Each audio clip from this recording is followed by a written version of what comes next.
किसिया भी झाड़ लेनी।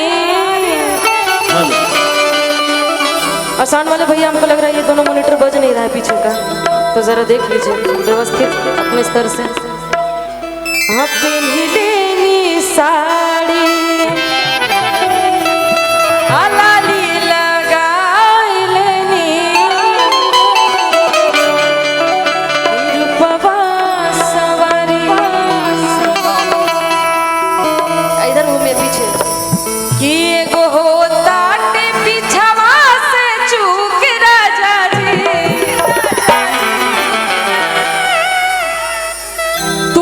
हम नीचे बैठा था नहीं। बहुत अच्छे हैं आप, सच में दिल खुश हो गया। देखिए हम पहले बोले आप लोग को ढीला नहीं पड़ना है, आज भर ढील दो ढोली धक छील दो। ए भैया ट्रैक से नहीं बिछड़ना है हम लोग को, रुक जाइए। तो ये लोग 20 पड़े ये अच्छी बात नहीं है, ठीक है आप लोग को भी 20 पड़ना है।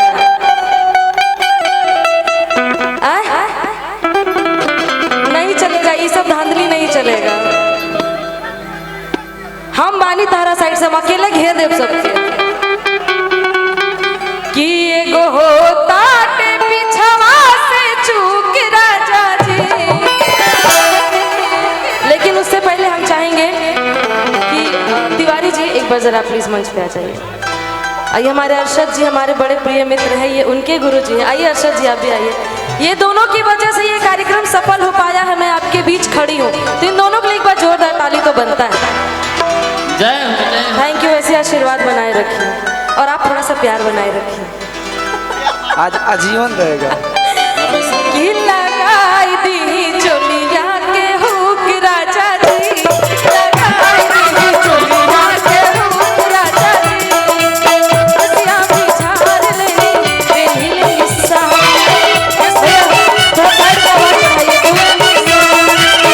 रुक जाइए, सारे इंस्ट्रूमेंट का आवाज उठाइए, मेरा वोकल बहुत ज्यादा ये लोग दब जा रहे हैं।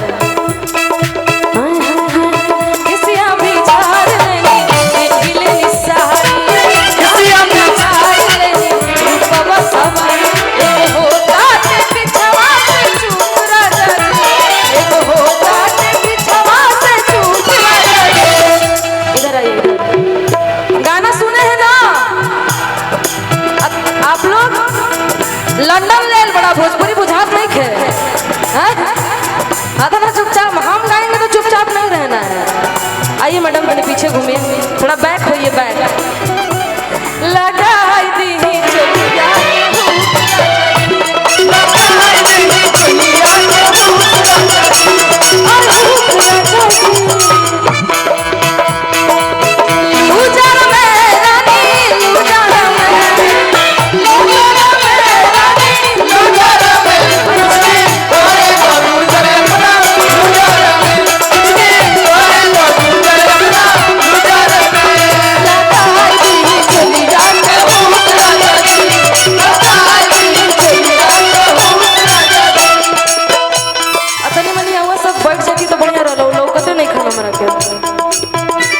थोड़ा आई कांटेक्ट बनाए रखिए। आगे कर ली है कान, रुक जाएंगे, इधर आइए। आगे कर ली है कि साइज में छोटा करा बड़ा बाटे सीना, हम मिला सलाटी नहीं रहुआ बीना। सुनिए ना सुगंध जी, आप हमारे साथ डांस करते तो हमको बड़ा मजा आ जाता है। आइए, कल से तो मेहरारू छुए ना दी क्योंकि आज बस छू लेते नहीं हो। क्या चीज, थोड़ा सा डांस करेंगे ना आप हमारे साथ? पक, पक, पक। कोई ऐसा दुनिया में है जिसको डांस नहीं आता है? बक झूठा। मान लीजिए किसी को इंजेक्शन लगाना है तो कैसे तड़फड़ाता है, वैसे तड़फड़ा दीजिए आप, बस उतने काफी बात। थोड़ा सा कर दीजिए, कैमरा बंद करवा दे। आप कोशिश करिए। आपका भाई कहाँ गया? वो कहाँ गया? घुस के बैठे हो, इधर आओ, इधर आओ।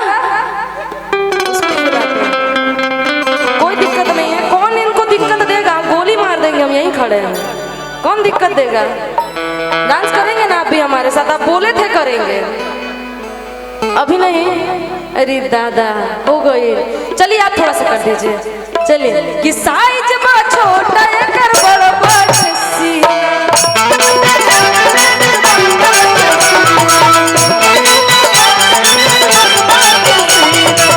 मम्मीला सलाटी नहीं रहुआ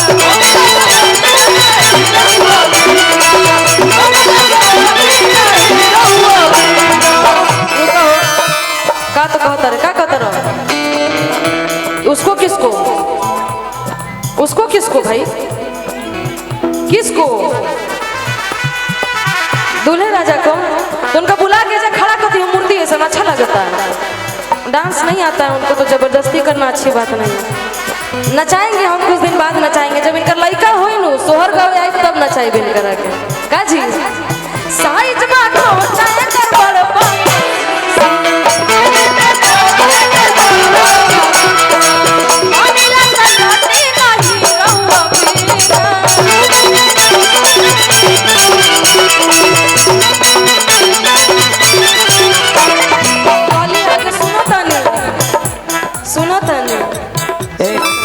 निशा जी ये दूल्हे राजा जी के गाड़ी के ड्राइवर साहब कहाँ हैं? मैं चाहूंगा कि मिल लें एक बार दूल्हे राजा जी से मिल लें।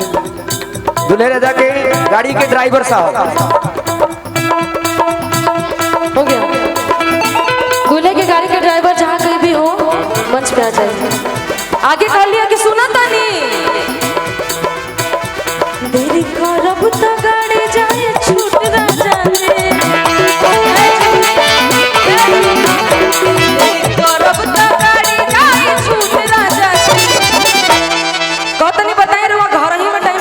लागल बनी कहिया खेला होई देरी करब त गाड़ी जाए छूट ना जाए आपके का भइल बा काहे बुताइल बीड़ी जैसे मुंह बनैले बानी तनी हंसत रही इतना बढ़िया स्माइल दिए भगवान आपको देरी करब त गाड़ी जाए छूट ना जाए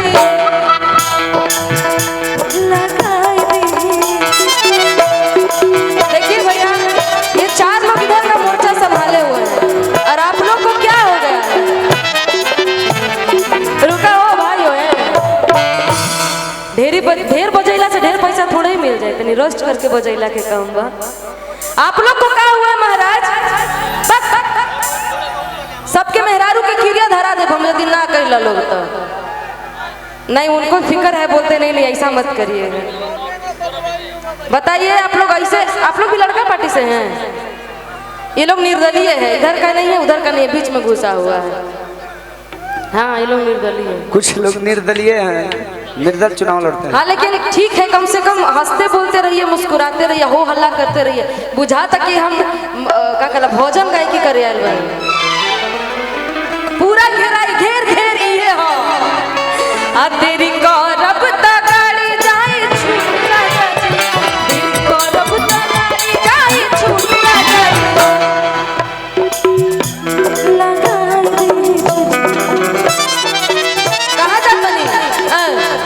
हेलो कहाँ जाता नहीं जाना नहीं है नहीं जाना नहीं है नहीं जाना नहीं है हाँ 1-2 नंबर के लिए जा रहे तो जा सकते हैं लगाई दी चोरिया के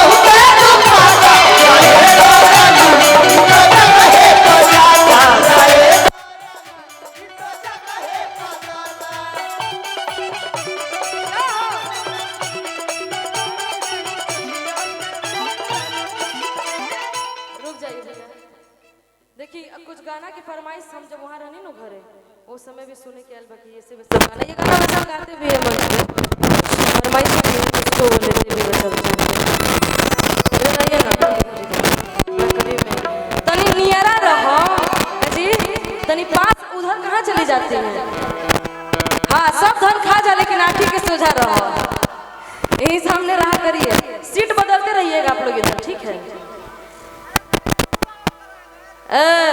चाचा ढेर बोल बनू समझा रहा हूँ जानीला तनी कंट्रोल में रहो